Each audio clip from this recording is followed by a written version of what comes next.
The U.S. to lift sanctions on Syria could encourage refugee returns, UN official says.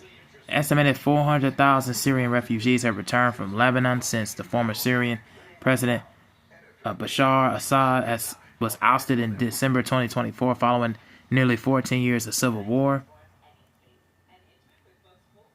The move by the U.S. is lift sweeping sanctions of Syria can encourage refugees in their country and help encourage investments. Head of UN Refugee Agency in Lebanon said Thursday. The Senate voted on Wednesday to permanently remove the so-called Caesar Act sanctions after President Donald Trump previously temporarily lifted the penalties by an executive order. The vote came as a part of the passage of the country's annual defense spending bill. Trump is expected to sign off on the final repeal Thursday. An estimated 400,000 Syrian refugees have returned from Lebanon since the oust of a former Syrian President Bashar Assad in December of 2024, following nearly a 14-year civil war. UNHCR Lebanon representative Carolina Little Billings said that around 1 million remain in Lebanon. 636,000 of them have officially registered for the refugee agency.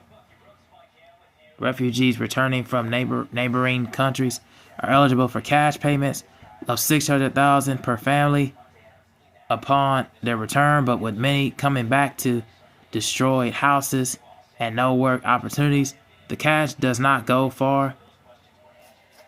Without jobs and reconstruction, many may leave again. The aid provided so far by international organizations to help Syrians begin to rebuild has been on a relatively small scale compared to immense needs, Billings said, but the lifting of the U.S. sanctions could make a big difference.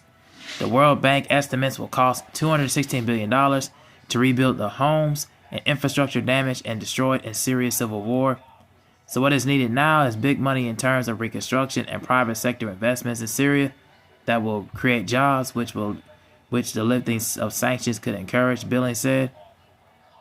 And lawmakers imposed the wide-reaching Caesar Act sanctions on Syria in 2019 to punish Assad for human rights abuses during the country's civil war.